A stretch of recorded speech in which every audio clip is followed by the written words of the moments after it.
A partir de agora, a Timbira apresenta Direito no Ar. Direito no Ar. Fique por dentro dos direitos e deveres do cidadão. Direito no Ar. Na Rádio Timbira. No ar, Heraldo Moreira, comunicando. Olá, meus amigos e minhas amigas do Direito no Ar, programa que é fruto da parceria entre a Rádio Timbira, a Associação dos Magistrados do Maranhão e o Instituto Mérito. A Rádio Timbira é a emissora oficial do Estado do Maranhão, sendo vinculada à Secretaria de Comunicação Social, cujo secretário é o jornalista Ricardo Capelli. O diretor-geral da Timbira é o também jornalista Robson Paes. A Associação dos Magistrados do Maranhão é presidida pelo juiz Olídice Barros e tem como diretora de comunicação a juíza Marcela Lobo. O Instituto Mérito divulga em seu perfil no Instagram eventos acadêmicos e humor jurídico. Os eventos servem para aqueles que precisam de certificados de atividades complementares para fins de graduação. Lembramos que o Direito no Ar é gravado e sempre tem, em seu primeiro bloco, entrevistados falando sobre um determinado tema de interesse dos nossos teleouvintes. Hoje iremos tratar aqui no programa Direito no Ar de prevenção de golpes virtuais, com o delegado de polícia e professor universitário Leonardo Bastian. Doutor Leonardo, é um privilégio tê-lo conosco no programa Direito no Ar, e como é a primeira vez que a gente tem o privilégio de entrevistá-lo, a gente costuma fazer o seguinte: antes de entrar propriamente no tema, a gente trata de uma questão de caráter pessoal, qual seja o porquê da escolha de delegado e de professor e como chegar até essas duas carreiras. E por que essa pergunta fora do tema? Porque talvez a sua história de vida, certamente, vai inspirar outras pessoas que estão nos vendo, nos ouvindo, a tentarem trilhar esse mesmo caminho de sucesso. Como seria isso, então, doutor Leonardo? Tudo bom? Como vai? Primeiramente, obrigado aí pela oportunidade de estar participando aqui do programa. E com relação à minha escolha, primeiramente pela carreira de professor, foi minha primeira carreira, foi meu primeiro trabalho, na verdade.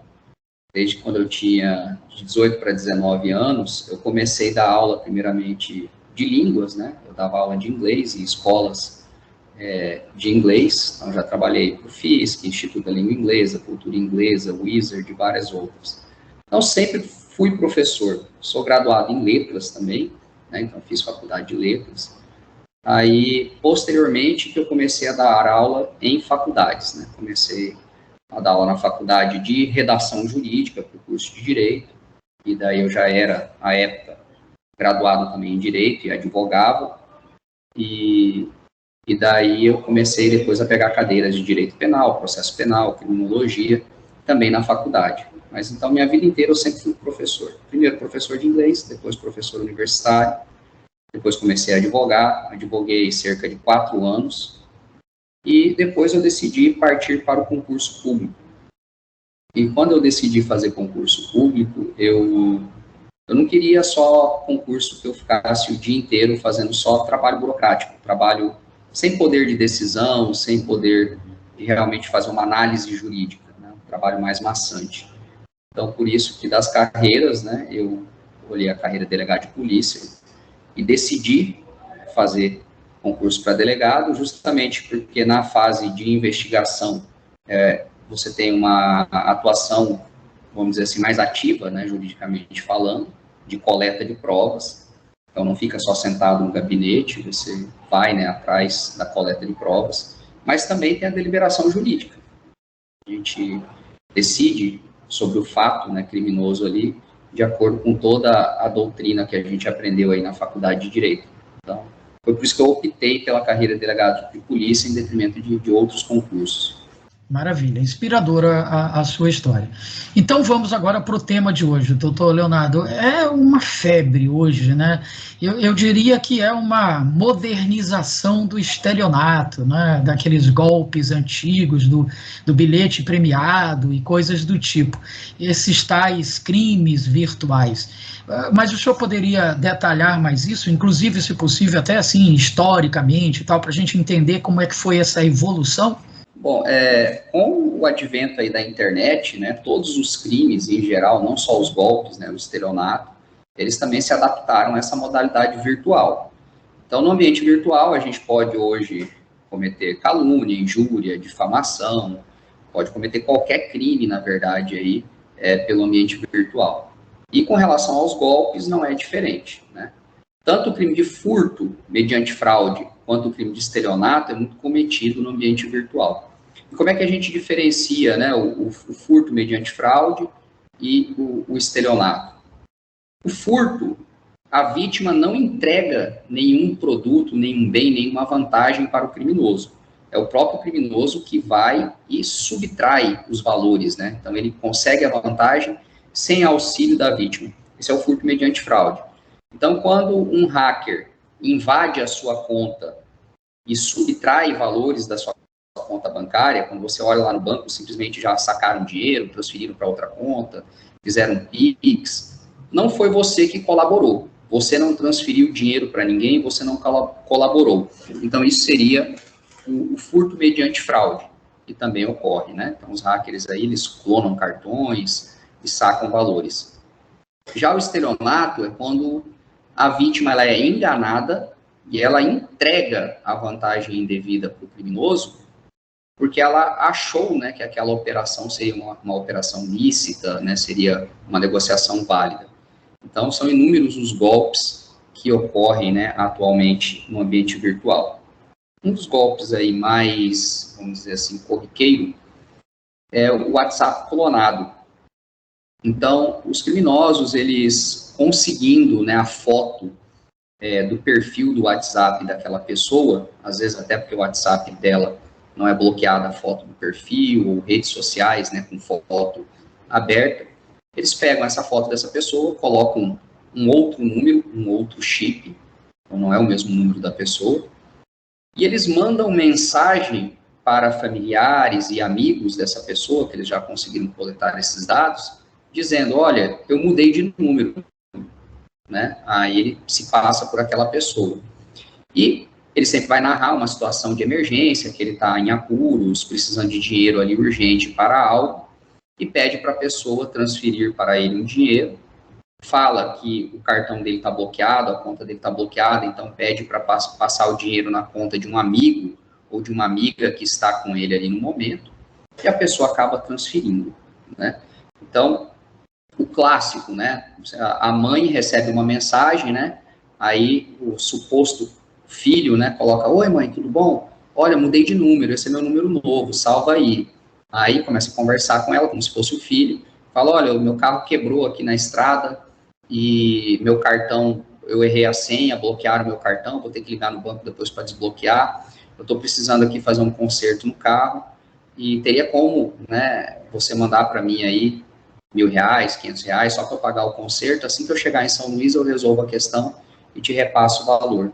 Só que daí você vai ter que mandar na conta do meu colega que está aqui comigo, aí passa uma conta de um terceiro laranja. Quando a pessoa transfere esse valor, os criminosos vão, né, nessa conta e sacam rapidamente. 5 minutos depois o dinheiro já não está mais na conta, ou porque eles transferem para outra conta ou sacam mesmo na boca do caixa. Então eu fiquei quase 1 ano na Delegacia de Defraudações, que combate, né, realmente o crime de estelionato, e a gente via todos os dias chegando ocorrências dessa forma. E como que a população pode se precaver desse tipo de golpe? Simples. Quando você receber mensagem de WhatsApp, filho, parente, amigo, qualquer pessoa, te pedindo dinheiro, você faça uma chamada de vídeo com a pessoa, para ver se é realmente aquela pessoa que está falando. Então, uma simples chamada de vídeo por WhatsApp resolveria o problema, porque daí ela veria que não é o filho dela, ou amigo, ou parente dela que está do outro lado do WhatsApp. Né? Outra forma que eles fazem, só que daí tem que ter alguém da operadora de celular envolvido, eles conseguem clonar o próprio chip do celular da pessoa. Então, eles conseguem tirar uma segunda via do chip com aquele número. E daí eles mandam reinstalar o WhatsApp, chega o código, né? Aquele código de segurança de instalação, mas o chip realmente está lá. E daí eles instalam o mesmo número que a pessoa usa e saem mandando mensagem para os contatos daquela pessoa, pedindo dinheiro também, né? Só que esse crime mais elaborado daí, porque tem que ter auxílio da operadora de celular, né? Alguém lá dentro para tirar essa segunda via do chip. De toda forma, você conseguiria resolver o problema com uma chamada. Se você fizesse uma chamada ou de voz, que daí você reconheceria que não é a voz do seu parente, ou de vídeo, que daí seria mais seguro, porque você está vendo o rosto da pessoa, você conseguiria aí evitar, então, esse golpe de WhatsApp. Eu iria falar aqui, então, de outros golpes que também são muito corriqueiros, né, da época que eu passei lá na Delegacia de Defraudações e a maneira de a gente tentar evitar eles, né. O segundo golpe, vamos dizer assim, que mais ocorre, né, é o golpe da OLX. Não que a OLX esteja envolvida, não estou falando mal do site, tá? Nada a ver. É porque normalmente eles utilizam a OLX, os criminosos, né, utilizam a OLX para esse golpe. O que acontece? Uma pessoa coloca um anúncio na OLX vendendo um carro, por exemplo, um carro, uma moto, e coloca lá o telefone para contato. Uma pessoa entra em contato com um vendedor e fala, olha, eu tenho interesse em comprar esse carro, eu quero negociar, só que, na verdade, esse carro não é para mim, esse carro é para um parente meu. Tá? Então, esse parente meu quer comprar o carro, né, ele que vai ficar com o carro, só que eu tenho uma negociação com ele, aí eles inventam alguma fraude, né, fala, ou uma negociação de gado, ou casa, que a pessoa deve um dinheiro para ele, alguma coisa nesse sentido. Então, essa pessoa fala o seguinte, olha, eu vou negociar com você, eu vou te pagar, mas você vai entregar esse carro para o fulano que vai aí ver o carro. Então, eu vou mandar uma pessoa para ver o carro, se ele gostar do carro e quiser ficar com o carro, pode entregar o carro para ele e eu te pago. Então, esse terceiro está negociando, mas mandando entregar para outra pessoa. Beleza. Esse terceiro, né, que a gente não sabe quem é aí nesse primeiro momento, ele clona o anúncio da OLX e coloca o anúncio da OLX para vender o mesmo produto, só que com o telefone celular dele. Quando alguém liga, ele fala, olha, eu estou vendendo esse carro, só que esse carro não está comigo, esse carro está com meu irmão ou com meu primo, fulano de tal. E eu vou pedir para você ir lá ver o carro. Então, na verdade, esse cidadão que está do outro lado da tela do computador ou do celular aí do WhatsApp, ele fica jogando com as duas pessoas. Para um, ele fala que ele é o comprador, mas que é para entregar para um terceiro. E para o terceiro, ele fala que é o vendedor, mas fala que o carro não está com ele, que o carro está com o primo dele ou com o genro dele, com alguém. E ele engana as duas pessoas, de modo que o comprador acaba depositando para ele o valor, achando que ele é o dono do carro e que era o terceiro que ia entregar. E, obviamente, que o terceiro não vai entregar o carro, porque ele não recebeu o dinheiro, né? Ele ficaria de receber o dinheiro depois, mas ele não recebe. E nenhum dos dois, nem o comprador, nem o vendedor, conhece pessoalmente esse terceiro que está intermediando essa negociação pela OLX. Eles não conhecem as pessoas. Então, o vendedor acha que essa pessoa da internet é parente do comprador e o comprador acha que essa pessoa que está intermediando é parente do vendedor, mas na verdade nenhum conhece. E eles conseguem tanto assim enganar a pessoa que eles inventam que tem uma negociação com essa outra pessoa, fala que a pessoa está devendo ele, ainda falam assim, não conversa de valores com ele, que é para não estragar o negócio, pode deixar que você acerta comigo. Com ele, você só, para um ele fala, com ele você só tem que ir lá pegar o carro, você pode depositar o valor, é para mim. Para o outro ele fala, olha, pode ficar tranquilo que é eu que vou te pagar, você só precisa entregar o carro, quem vai te pagar sou eu.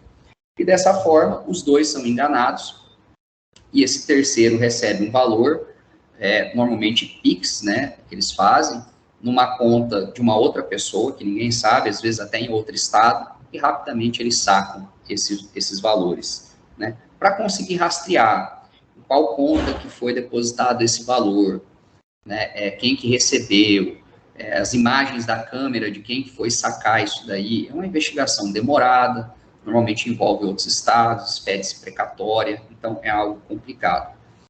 Não que não dê para ser feito, a gente consegue achar a autoria, mas é algo que é demorado. E às vezes o cidadão que teve prejuízo financeiro não recupera o dinheiro. Porque se esse criminoso que recebeu esse Pix, ele sacou esse dinheiro e gastou, né, foi para o bar, tomou de cachaça, ele não tem mais o dinheiro, porque ele já gastou. Mesmo que a gente responsabilize ele pelo crime de estelionato, o dinheiro da vítima já foi, não recebe de volta. E às vezes, por exemplo, o valor de um carro pode ser 30, 40, 50 mil reais, um valor considerável para você cair num golpe.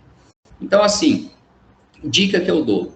Se você está negociando um veículo, e esse veículo, placa X, está em nome de fulano, só negocie com fulano, não negocie com intermediários. Se tiver um intermediário, peça a procuração, olhe a procuração e converse com o intermediário pessoalmente, não por internet, tá? Então, veja se essa pessoa tem procuração para negociar aquele veículo ou não, se a procuração é real, qual cartório que ela foi expedida, né? Ou você negocia diretamente. Então, vou dar um exemplo. Recentemente, né, quando eu fui adquirir um veículo, na OLX, eu olhei na OLX o veículo, entrei em contato com a pessoa. Falei, o veículo é seu? A pessoa falou, Como é que é seu nome? Fulano de tal. Beleza, como é que a gente pode se encontrar para negociar? Fui pessoalmente, olhei o documento da pessoa, o RG lá da pessoa, olhei o documento do veículo, comparando, não, o veículo é dessa pessoa mesmo, conferi no Detran que não existia nenhuma restrição para aquele veículo, fiz um contrato de compromisso de compra e venda com essa pessoa por escrito, que ela assinou e eu assinei, eu me comprometendo a pagar pelo veículo e essa pessoa a transferir o veículo para mim. Fomos no cartório, fizemos a transferência, o veículo foi, né, feita a transferência, e daí eu emiti para ele o pagamento, né, o Pix, em nome dele, não em nome de terceiro, então na própria conta dele, ou seja, da pessoa que estava com o veículo no nome. Uma operação segura. Agora, quando entra muitos intermediários no meio, pessoas que você nem conhece, não sabe quem é, uma pessoa da internet, e normalmente prometendo vantagens astronômicas, por exemplo, um carro de 60 mil reais, o cara está falando que ele vai te vender esse carro de 60 mil reais, ele vai te vender por 15 mil reais. Algo está errado. Aí ele inventa uma desculpa, não, é porque esse carro eu peguei em conta com meu primo, né, e meu primo me deu esse carro em conta, eu estou vendendo para eu, né, ressarcir um prejuízo que eu tive. Então, como o prejuízo que eu tive foi 15 mil reais, eu estou repassando o carro por 15 mil reais para vender rápido. Gente, ninguém vende um carro 50, 60 mil reais por 15 mil. Algo está errado. E ainda em nome de terceiro, que vai depositar na conta de um quarto, está tudo estranho. Então, às vezes, a pessoa ela fica cega pela expectativa de ter uma grande vantagem, né, e ele não se assegura de realmente fazer um negócio coerente, né, com o próprio vendedor. Então, quando for comprar carro, ou você compra numa concessionária ou numa garagem, confere realmente a legitimidade da empresa que está te vendendo, ou se for diretamente de um terceiro, se esse carro está em nome do terceiro, conversa realmente com a pessoa que vai te vender, pegue os documentos dela, faça um contrato por escrito, compromisso de compra e venda, citando para quem vai ser feito o pagamento, quem que vai ter o poder de quitar, quem que vai dar o recibo, como é que vai ser feita a transferência. Então, não faça negócio de boca com pessoas que você não conhece da internet. Bom, então esse é o, vamos dizer assim, o segundo golpe mais famoso, né, que a gente via acontecer. São muitos golpes, né, doutor Leonardo? Eu acho que daria para a gente fazer várias entrevistas, mas o senhor já deu aí os dois mais usuais e as fórmulas, que são simples, relativamente simples de você evitar. Mas, de fato, doutor Leonardo, é como dizem, né? Todo dia sai de casa um esperto e um trouxa. O problema é quando eles dois se encontram, né? Porque aí a fraude acaba acontecendo. E pior ainda é quando o trouxa se acha mais esperto do que o espertalhão, né? Porque ele pensa que está levando vantagem, na realidade ele está caindo num golpe. Agora, o senhor disse que são crimes, doutor Leonardo, não de difícil solução, mas de uma solução demorada. Quando acontece de descobrir esse tipo de pessoa e tal, geralmente ela já aplicou vários golpes daquele, né? Então, teria alguma forma de o Estado, através do aparelho policial, prevenir para que esses golpes não aconteçam, para que várias pessoas tenham sido lesadas e só aí a pessoa seja presa? Ou isso hoje seria impossível? Pois bem, a prevenção do crime é mais do cidadão realmente não cair no golpe. Não tem como o Estado fiscalizar todas as pessoas que estão fazendo negociação de compra e venda no dia a dia e que estão suscetíveis de serem enganadas. É a pessoa se prevenir, igual o golpe do WhatsApp. É a pessoa que tem que se prevenir que não está depositando numa conta errada, né? Para um terceiro, ou o golpe da OLX. Então, prevenir é mais um trabalho de conscientização. Por isso que esse tipo de entrevista, né, que nem a gente está fazendo aqui, é muito importante para que a população, que for alcançada por essa entrevista, se previna, né, desse golpe. Então, é a população que tem que prevenir. A gente só faz o trabalho de conscientização. Agora, com relação à repressão do delito, né, realmente a polícia vai fazer o serviço de investigação para que esse cidadão seja responsabilizado. Cada golpe que ele deu é um estelionato novo, com pena de 1 a 5 anos. Se fosse um único crime de estelionato, que normalmente não é isso que ocorre, né, a gente sabe que teria aí a suspensão condicional do processo, por causa da pena mínima de 1 ano, teriam várias outras medidas aí que dificilmente ele seria realmente preso, né, até porque para ter prisão, a gente tem que ter condenação acima de 8 anos, né, de pena privativa de liberdade, para ter um regime fechado, senão de 4 a 8 regime semiaberto, até 4 regime aberto. Mas como esse cidadão ele comete vários crimes, né, e daí na somatória desses crimes aí, né, em concurso material, a gente poderia ter penas altas.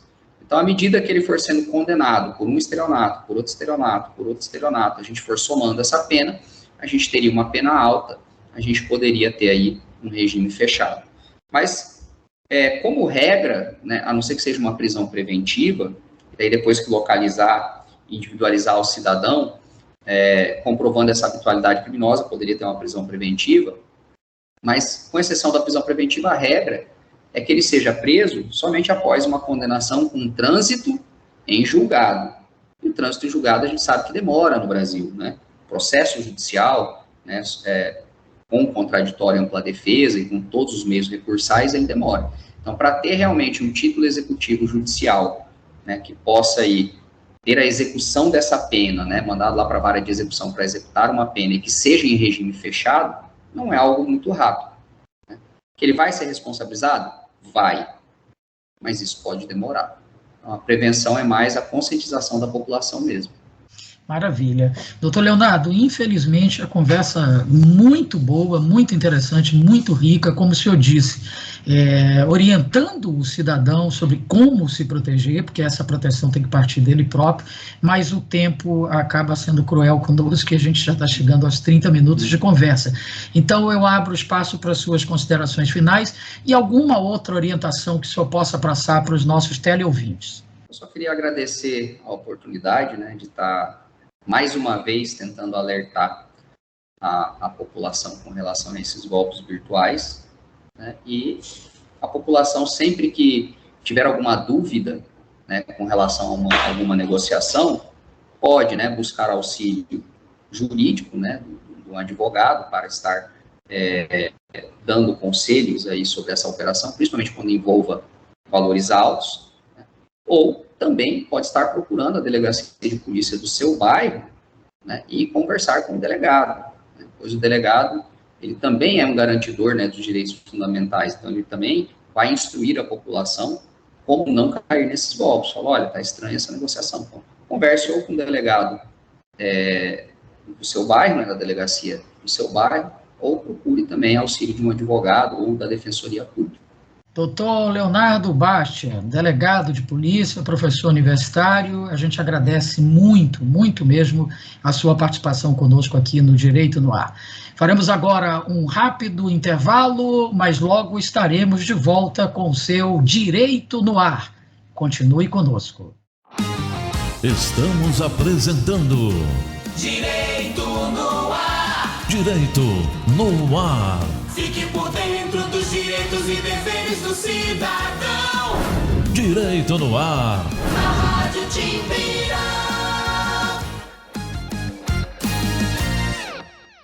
Uma mentira repetida 1000 vezes vira verdade? Não! É falso que o Supremo tenha tirado poderes do presidente da República de atuar na pandemia. É verdadeiro que o STF decidiu que União, estados e prefeituras tinham que atuar juntos, com medidas para proteger a população. Não espalhe fake news. Compartilhe as verdades do STF. youtube.com/TV Timbira. Acesse e acompanhe a programação da Nova 1290.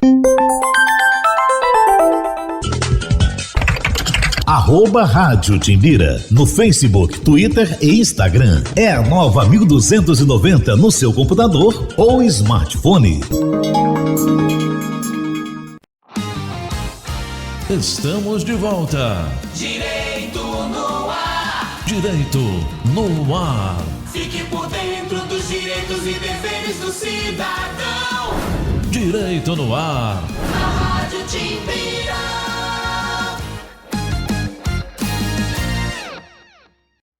No ar, Heraldo Moreira, comunicando. Estamos de volta aqui pela Rádio Timbira com o seu Direito no Ar, em parceria com a Associação dos Magistrados do Maranhão e o Instituto Mérito. É hora do quadro A Vida Pede Passagem, produzido pela ONG SOS Vida Paz no Trânsito. Vamos assistir?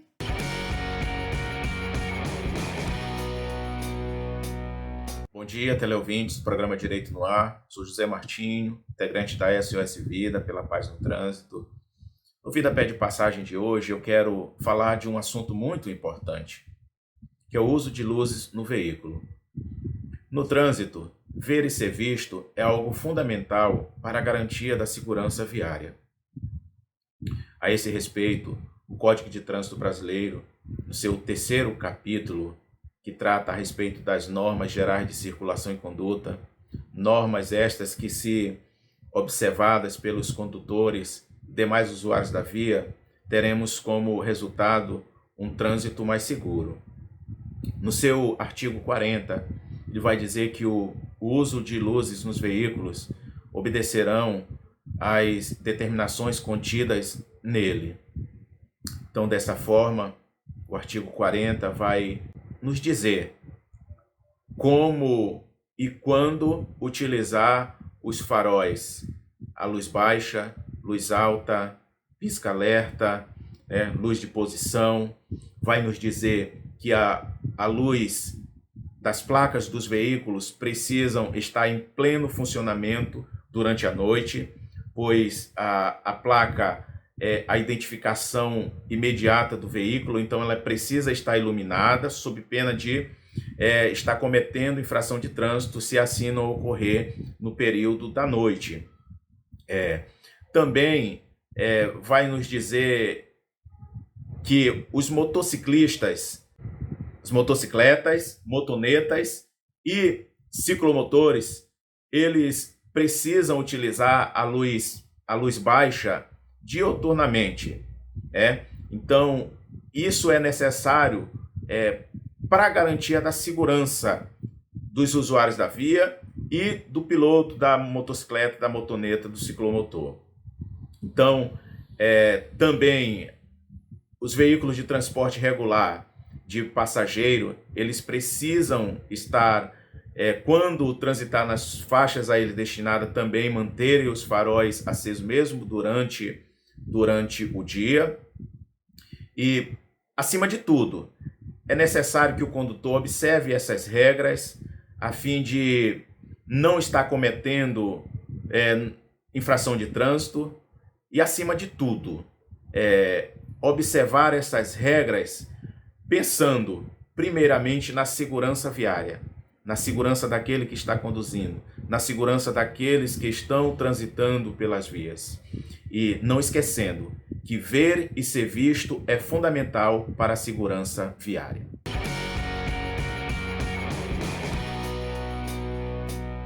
No segundo bloco, nós temos programas produzidos pelo Conselho Nacional de Justiça, sempre com temas atuais e relevantes. Vamos conferir. Olá, está no ar mais uma edição do Link CNJ. Aqui você acompanha assuntos da justiça que impactam o seu dia a dia em reportagens e conversas exclusivas com personalidades do mundo jurídico. E hoje nós vamos falar da situação preocupante da Covid-19 no sistema penitenciário brasileiro. De dezembro de 2021 para janeiro deste ano, o número de casos foi multiplicado por 10.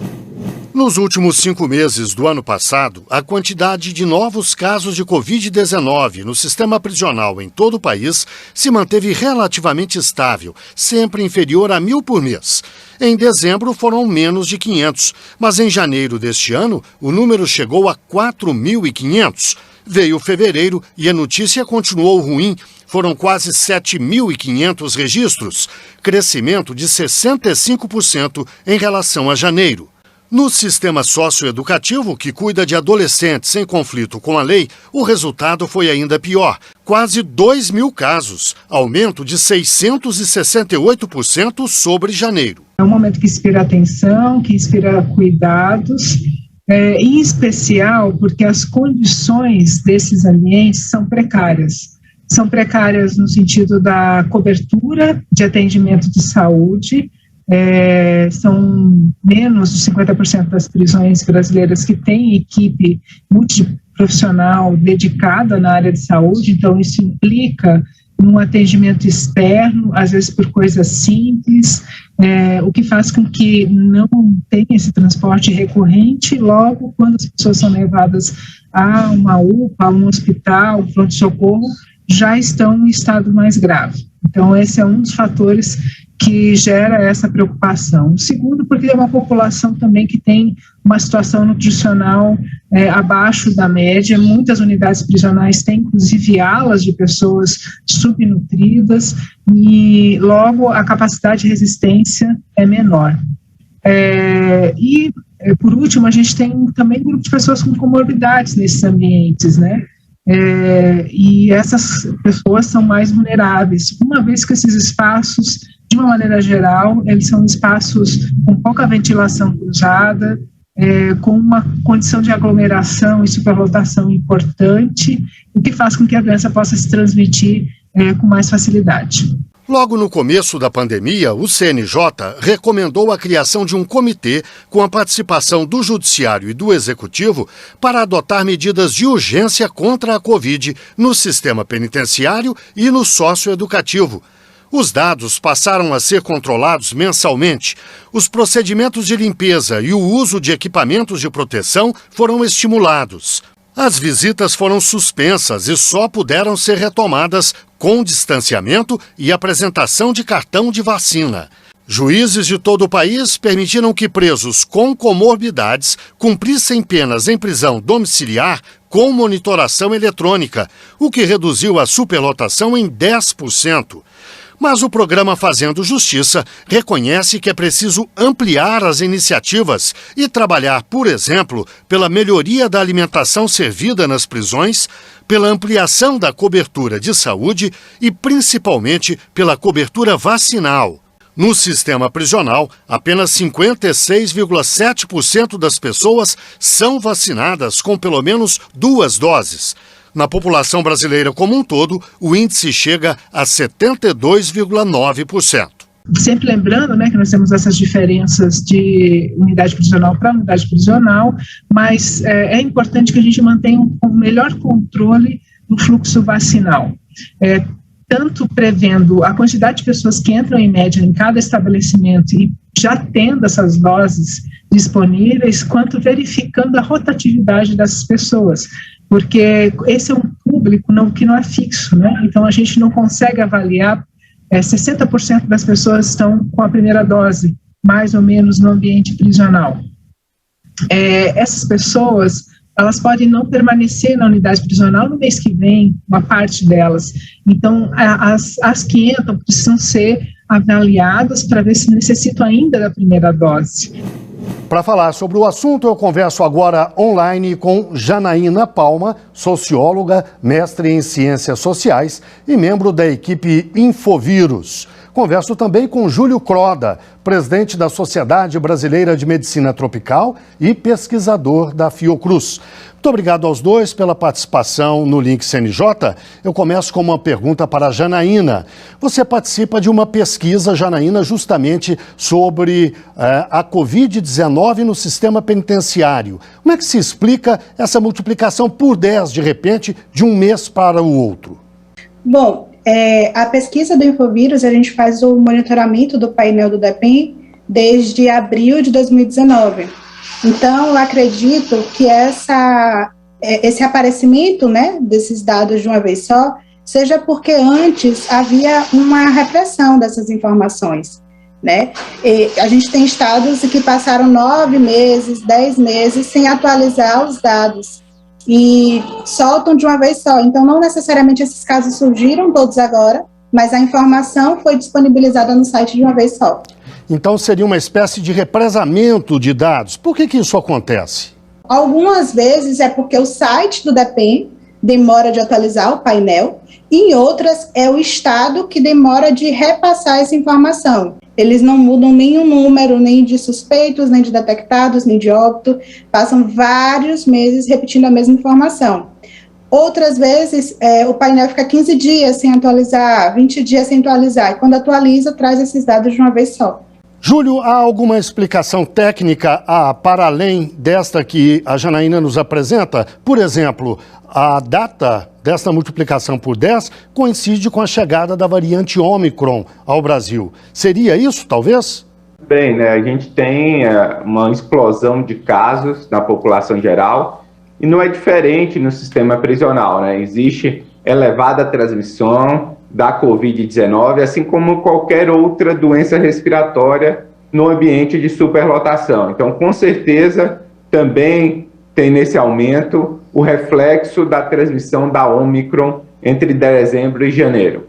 Qual é a força, Júlio, da superlotação nessa explosão de casos? A superlotação do sistema, claro. Nos últimos anos, houve um crescimento exponencial de número de detentos dentro do sistema, o que excede a capacidade de construir novas unidades. Isso favorece muito a transmissão de doenças respiratórias, como influenza, Covid-19 e a tuberculose. Essas doenças estão adaptadas a esses locais e impactam muito a vida das pessoas que estão sob essa condição. No caso da tuberculose ainda, Júlio, há uma situação dramática. O aumento é exponencial, não é? É exponencial. Nós tivemos uma dificuldade no Brasil como um todo de reduzir o número de casos de tuberculose por conta do aumento exponencial de casos nesses ambientes. Atualmente, os casos de tuberculose no sistema representam 12% de todos os novos casos no Brasil, para uma população que flutua entre 700 e 800 mil presos. Ela superou com a infecção com HIV. Então, a principal população com tuberculose nesse momento no Brasil, infelizmente, são as pessoas privadas de liberdade. Nós vamos falar um pouco mais sobre essa questão da transmissão, da vacinação, dos cuidados daqui a pouco, Júlio. Eu queria voltar à questão do relatório que é feito pela Infovírus. Queria até lhe pedir que você explicasse o que é exatamente a Infovírus, Janaína, e também nos dissesse qual é a confiabilidade desses dados. Na medida em que há represamento, que os estados atrasam, a gente pode acreditar que o número de casos de Covid no sistema penitenciário brasileiro é hoje o que está no papel? O Infovírus é um projeto, né, que junta pesquisadores de várias instituições, várias universidades do Brasil. É um projeto voluntariado, né? A gente que está na equipe Infovírus, a gente trabalha de forma voluntária para poder mapear e realmente observar se podemos ou não confiar nesses dados. O professor Júlio estava falando aí sobre os dados da tuberculose, como eles são alarmantes, e a gente precisa pensar que são dados que estão subnotificados, né?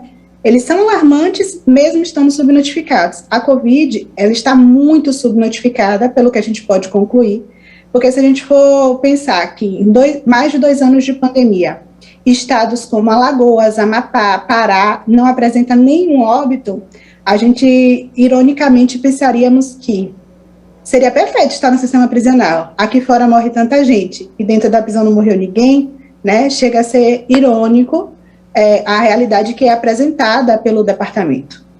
Júlio, com a superlotação, é possível adotar algum cuidado ou alguns cuidados que minimizem essa quantidade de gente exprimida num espaço pequeno? Existem cuidados que podem resolver? Falando de Covid-19, a gente tem que ter um cuidado principalmente com idosos e pessoas com comorbidade. Nesse momento de elevada transmissão dentro do sistema, é importante, de alguma forma, tentar isolar essa população. Tem algumas prisões que fazem um esquema de colocar em pavilhões separados essas pessoas com comorbidade idosos, separado da população geral, para tentar, de alguma forma, diminuir a transmissão ou, eventualmente, ter uma atenção mais especial para esse grupo, que é o grupo mais vulnerável para hospitalização e óbito.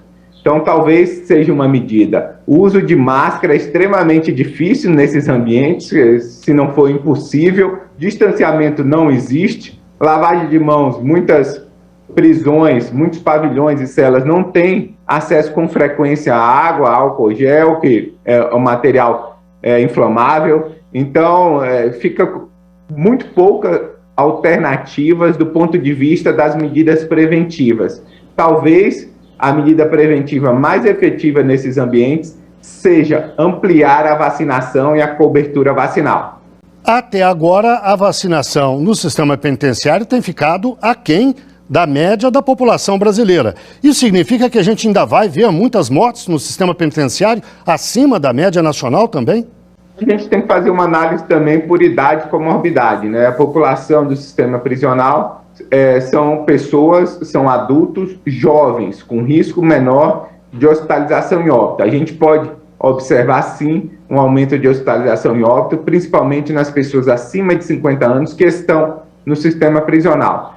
Abaixo de 50 anos e vacinados, o risco de óbito e hospitalização é muito baixo. Então, a gente pode, sim, eventualmente, observar um aumento numa população bem específica, o que não é a população geral do sistema penitenciário. Janaína, além de fazer parte dessa pesquisa, você tem como formação profissional a sociologia, você é socióloga. Com esse olhar de socióloga, como é que você enxerga o sistema penitenciário brasileiro e até do ponto de vista da sua evolução? Ele tem futuro como um local para o cumprimento de pena com alguma dignidade? Olha, o que os estudos da sociologia apontam é que evoluir seria voltar atrás. Como dizer isso? A gente precisa pensar em outras formas, né, de punições, de cumprimento de medidas, de restrição, que não a aglomeração de pessoas no espaço prisional. Essa forma que a gente tem hoje, ela é muito criticada em outros lugares do mundo, já não se usa mais, já não dá conta daquilo que a gente precisa para ter uma ressocialização dessas pessoas, vamos dizer assim. Porque se aquele espaço fosse efetivo para ressocializar, a gente não teria tanta reincidência nos casos. E você vê algum movimento nesse sentido na sociedade brasileira? Algum entendimento dessa questão que você levantou? A gente tem grupos de pesquisa dentro da universidade, a gente tem toda uma militância que fala sobre isso, mas institucionalmente não. A gente tem, por exemplo, dentro da sociologia, dentro da criminologia, a possibilidade da criação já foi levantada do SUSP, que seria um SUS, só que da criminologia, né? Seria um sistema integrado prisional. Mas é algo que ficou no papel, ficou no discurso e não foi para frente. Júlio, você trabalha na Fiocruz, uma instituição secular, de grande respeito do ponto de vista científico. Ela, que contribuição tem dado ou poderia dar para essa situação de calamidade que a gente vive? A gente tem diversos grupos de pesquisa que trabalham com essa temática, né? Mais focado para a área de saúde, mostrando que realmente vai ser difícil, né, a gente garantir acesso sem a gente diminuir essa superlotação, né, do sistema prisional. Garantir acesso à saúde é fundamental, parece que o SUS ainda não chegou nesses locais. A gente tem sim o credenciamento de equipes municipais, né, no sistema prisional, mas existe um desinteresse dos municípios em, de alguma forma, estar assumindo essa responsabilidade, assumindo uma população que é da sua cidade, portanto, seria necessário que prestasse uma assistência à saúde mais adequada, o controle dessas doenças mais adequado, o acesso à saúde com qualidade. Essa desigualdade em relação ao acesso também traz bastante injustiça e a gente precisa militar mais por essa causa, porque a questão da segurança sempre é prioritária dentro do sistema prisional e a questão da saúde é relegada a segundo plano, mas isso impacta não só as pessoas que estão lá, mas toda a comunidade, que é o caso da tuberculose. A gente sabe que a tuberculose se dissemina na comunidade e grande parte dos casos novos na comunidade estão relacionados à prisão. E a gente vê pouca ação efetiva, né, de todas as áreas para resolver esse problema. Então, a gente precisa, sim, de alguma forma, ter mais representatividade da sociedade organizada, seja os familiares dos presos, seja ex-privados de liberdade. A gente tem poucos movimentos sociais participando desse debate, intensificando essa discussão no sentido do desencarceramento. A gente não pode aceitar que presos, que usuários ou eventualmente doentes psiquiátricos estejam nesse ambiente, sendo que existem outras alternativas de cumprimento de pena. No momento que eles entram dentro do sistema, eles estão sujeitos a doenças específicas relacionadas ao sistema prisional, como a gente está tratando do tema, a influenza, a Covid-19, a tuberculose, além de ter contato com criminosos que possuem maior experiência com crime organizado, com as grandes facções. Então, a gente precisa mudar esse conceito dentro da nossa sociedade, entender que talvez essas pessoas com crimes mais leves, né, usuários, muitas vezes, pessoas com problemas psiquiátricos, não deveriam estar dentro da prisão e sim cumprindo pena em outros locais de forma alternativa. Bem, chegamos ao fim da nossa entrevista. Eu agradeço muito a participação da Janaína Palma, socióloga, mestra em Ciências Sociais e membro da equipe Infovírus, e também de Júlio Cloda, presidente da Sociedade Brasileira de Medicina Tropical e pesquisador da Fiocruz. Chegou a hora do quadro Uma História, aquele momento em que um juiz ou uma juíza conta um caso que marcou a carreira dele ou dela. Confira a história de hoje. Eu era juiz no interior do estado, na vara de família, e fui procurado por um casal já de meia idade, um pouco mais avançada, na verdade, com uma filha menor, uma filha temporona, e que não queria obedecer os pais, tinha um problema grave de relacionamento, queria abandonar a escola, enfim, uma típica menina rebelde, não é? Mas os pais tinham tentado de tudo, já orientação com um psicólogo, de todas as formas, com a igreja, enfim, estavam desesperados, na verdade. E eu me conduí muito, eu disse, olha, não é bem minha especialidade, eu sou juiz, não é? Eu julgo casos, eu aplico a lei, mas eles insistiram, eu disse, olha, por favor, fale com a nossa filha. A menina entrou, toda pintada, exageradamente pintada, né? Maquiada para uma menina tão novinha, devia ter uns 12 anos, me chamou muito a atenção aquilo, ela queria ser adulta, isso ficou evidente, né? E eu conversando com ela, ela tinha aquele ar de deboche do pré-adolescente, né? Não queria saber dos pais, os pais não sabiam nada, os pais eram obtusos, os pais eram velhos, e eu perguntei, querida, que ótimo, não é? E ela olhando para mim com uma cara de tio velho também, né? E eu tinha 30 anos na época. E eu disse, minha filha, mas o que tu queres fazer da vida? Eu quero ser modelo. E eu lembrei na hora que eu tinha um processo que já estava arquivado, uma história muito triste, de uma menina exatamente da idade dela, 12, 13 anos, que tinha ido a uma festa pública e houve lá, infelizmente, uma troca de tiros, né? Ela foi baleada. Aquela história também foi muito chocante, né? Nós fizemos toda a investigação ali no fórum e no final vieram as fotos, né? O legista fez as fotos e tal. Eu chamei o escrivão e disse, me traz aquele processo. E foi assim. E comecei a mostrar as fotos, eram fotos impactantes, evidentemente. Eu tive todo o cuidado, claro, não mostrei as fotos mais graves, não é? Para não chocar a menina, mas mostrei algumas fotos que impressionavam. A menina olhou aquilo, os olhos vinham arregalando, e conversei bastante com ela, fechei, e o sorriso de deboche saiu do rosto dela, não é? A vontade de chorar brotou dos olhos dela, e os pais ficaram comovidos, e todos ficaram quietos dentro da sala. Eu fechei o caderno e disse: olha, é hora de vocês irem para casa e conversar entre vocês e refletirem sobre o que está acontecendo aqui, não é? Tu estás tendo a chance que pouquíssimas pessoas têm na vida, de dar um rumo para a tua vida, de escolher o caminho do bem e do certo. Mas é contigo. Ninguém pode fazer tu pegar a tua mão e escrever a tua história. A caligrafia vai ser tua. O que a gente pode te dar é lápis e papel. É o que a gente está fazendo agora. E foram para casa, eu nunca mais os vi, eu fui transferido, eu fui promovido, né? Eu fiz um giro depois de 29 anos praticamente, né?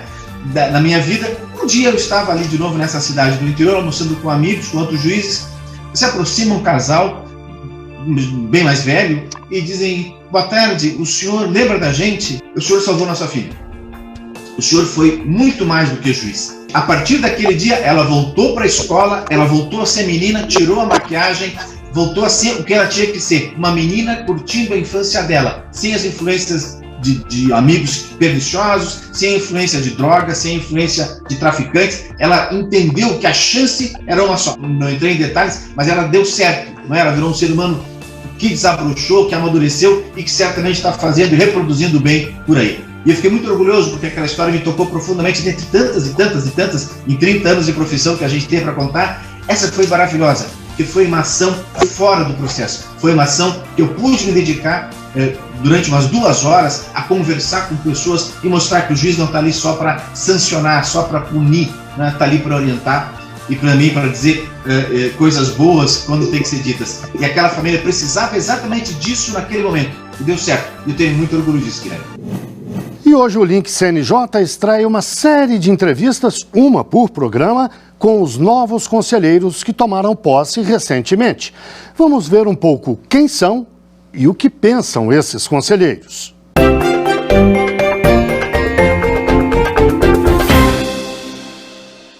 O primeiro a se apresentar aqui é Mauro Martins, formado em Direito pela UERJ em 1990, mestre em Direito, foi defensor público, juiz de primeiro grau e desembargador do Tribunal de Justiça do Rio de Janeiro. Chegou a conselheiro do CNJ na vaga destinada a desembargador estadual. E eu aceitei esse desafio, que para mim é um grande desafio, talvez o maior desafio que eu tenha até agora na minha carreira, e concorri. Fui indicado pelo STF, depois fui submetido à sabatina no Senado e, sendo aprovado na sabatina, fui nomeado pelo presidente da República em dezembro do ano passado. O papel do CNJ. O CNJ ele hoje tem um papel importantíssimo no cenário jurídico nacional. Ele exerce um controle disciplinar sobre os magistrados.